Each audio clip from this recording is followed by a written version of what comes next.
Volta a questão. Quando o Cristóvão Buarque foi candidato a presidente em 2006, ele bateu muito na tecla da educação. Eu me lembro que eu encontrava pessoas e falava assim, pô, esse cara só fala em educação. Eu lembro que eu falei, mas é pouco falar em educação, quer dizer, pô, né? Se a gente tivesse como um país um projeto sério de educação, que é um projeto de país mesmo. Sim, claro. Que não é um...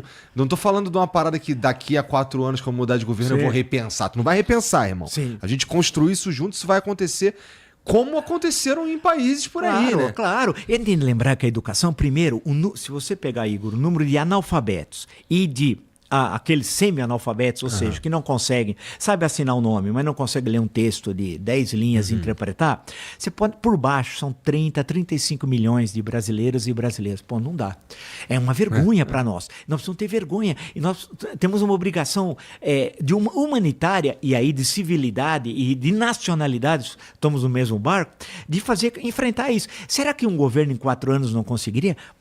Pode não conseguir, mas dá para avançar para caramba, envolver igreja, sindicato, sociedade civil, todo mundo, né? Mas a gente está no ano pré-eleitoral. Aí vem a questão eleitoral. Pô, o cara pode aprender, mas aí precisa ter, as pessoas precisam ter mais entusiasmo, né?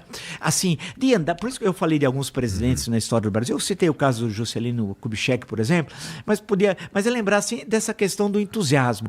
E aí, uma pessoa que sabe ler e escrever, ela vira, primeiro, um cidadão. É uma outra pessoa. Aprende a interpretar, a ler. Vai ser um funcionário muito melhor. Você começa a qualificar a força de trabalho. Falam muito, baixa a qualificação da força de trabalho. Claro, as pessoas pegam o manual e não conseguem entender. E hoje não é aquela máquina antiga na indústria que era um torno, que você ficava olhando, uma semana depois você aprendia os movimentos, você repetia, tinha a mesma produtividade. Hoje é um computador lá. E aí? Pô, você precisa ter um domínio mínimo, né? Então nós precisamos alfabetizar. Pô, será que nós não conseguimos fazer uma grande campanha pela alfabetização, tal, unindo todo mundo? Nós precisamos buscar, volto a insistir, pontos de concórdia. É impossível alguém dizer que é contra a alfabetização. Eu acho que aí não dá, né? Então, nós queremos que todos possam ler e escrever, né? E entender um texto, tal. E aí ele vai optar por qualquer partido, pode não querer votar, ele faz o que ele quiser da vida.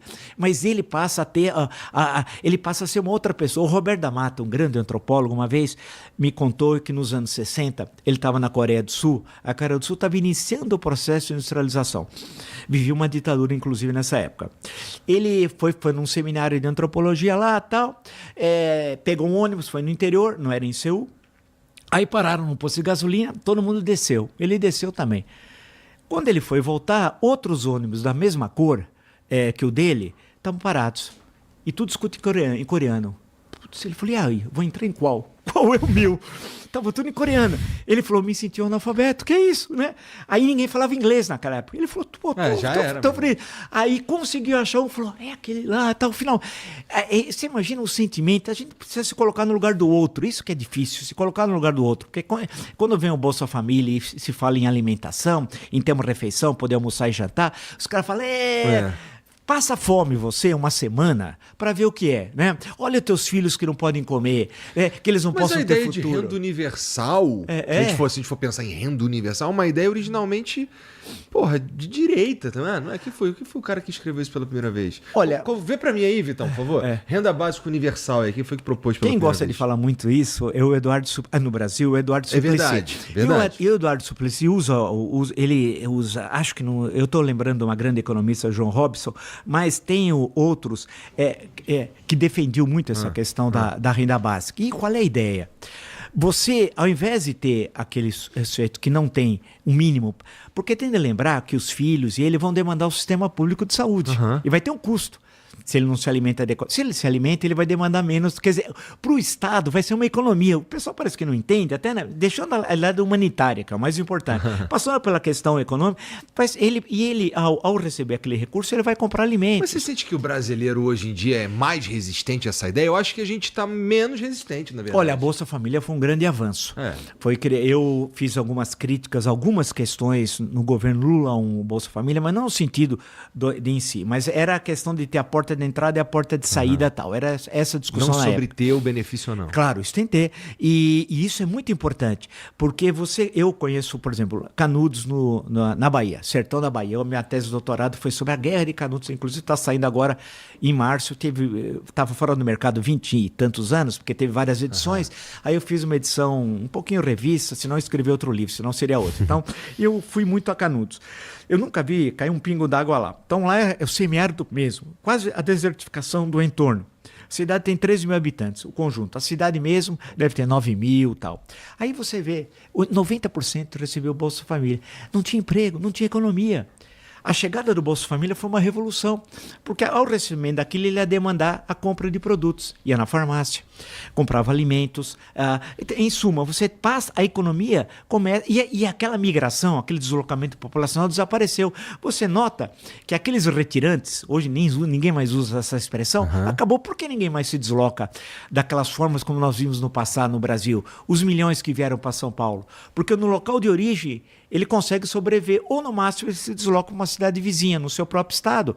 Então aquelas coisas que volto ao Graciliano Ramos, que é um clássico, Vidas Secas é um livraço, né? Pegar o Fabiano e assim a Vitória, passar o que eles passaram, o sofrimento deles, vivendo naquela situação, morrendo de fome, né?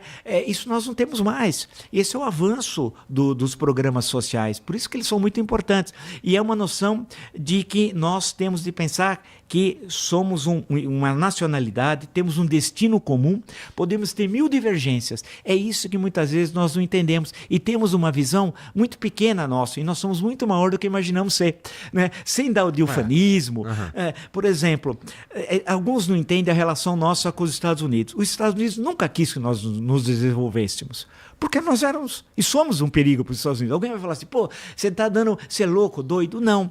Porque no hemisfério sul, a nossa industrialização, e aí passa ali no período de Getúlio Vargas primeiro, ela teve, na Segunda Guerra Mundial, foi uma luta para conseguir ter um empréstimo para criar a Companhia Siderúrgica de Volta Redonda. Nós precisávamos disso para dar um salto na industrialização. O dinheiro veio, mas foi uma luta com os Estados Unidos em plena guerra. E o Brasil cedeu bases no Rio Grande do Norte e no Ceará, em Fortaleza, e perto de Natal, naquele momento que era fundamental atacar o norte da África na Segunda Guerra Mundial. E o presidente era o Franklin Roosevelt, que era uma pessoa, comparado aos atuais, uma grande cara, o maior presidente da história americana, acho, ao menos do século XX, foi o Roosevelt tal, e que se dava bem até com o Getúlio. Foi uma luta para conseguir os recursos. Era um empréstimo, não era doação, nada disso. Depois, quando veio o governo do Juscelino Kubitschek, a chegada das montadoras é da Europa, não é dos Estados Unidos, especialmente a Volkswagen. Quando a Volkswagen chega a São Bernardo do Campo, é uma revolução no ABC, e esse eu vi isso, porque a minha família é de São Bernardo do Campo. Então, você tem todo esse processo. E aí, o que acontece?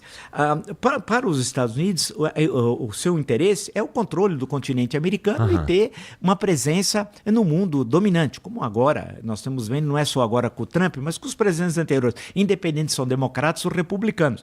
Sempre os Estados Unidos, a partir do final do século XIX, com a Guerra Hispano-Americana, quando os Estados Unidos conquista Porto Rico, Cuba, Ilhas de Guam, Filipinas, né?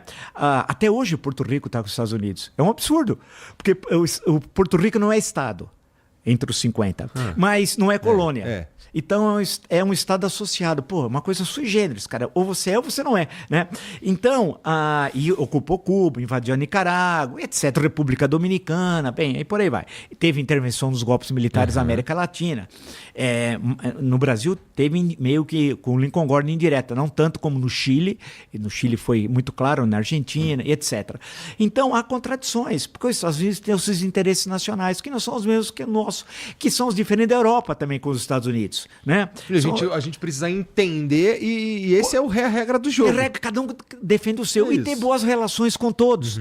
Porque outro dia até o Rui Castro, que é uma leitura indispensável de ser feita todo dia, pelo brilhantismo do Rui Castro, lembrando da cultura norte-americana, tudo aquilo que nos admira. Eu, por exemplo, admiro incrivelmente a literatura americana, o cinema americano, o teatro americano. Putz, aquilo lá faz parte da minha vida. Até hoje grandes autores que eu li, debates políticos fantásticos na época da Constituição, que ele só tem uma, de 1787, a discussão dos federalistas. Aquele é os Estados Unidos que eu gosto. Agora, tem um outro Estados Unidos que é um horror, né? Que nós assistimos até hoje, mesmo com o final da Guerra Civil em 1865, que foi, você teve a Ku Klux Klan, coisas racistas, e as coisas que renasceram agora, né? Numa escala nunca vista, o ataque ao Capitólio, quem imaginaria aquilo? Então, aquele não é os Estados Unidos que eu gosto. Então, a gente tem que entender que mesmo a nossa relação com a Europa, eu adoro a França, tal, assim, em termos político, ideológico, tudo que eu aprendi, a literatura, a nossa relação com a China é importante. Quem imaginaria, há 30 anos atrás, que a China seria o nosso maior parceiro comercial? Ninguém. 30 anos atrás.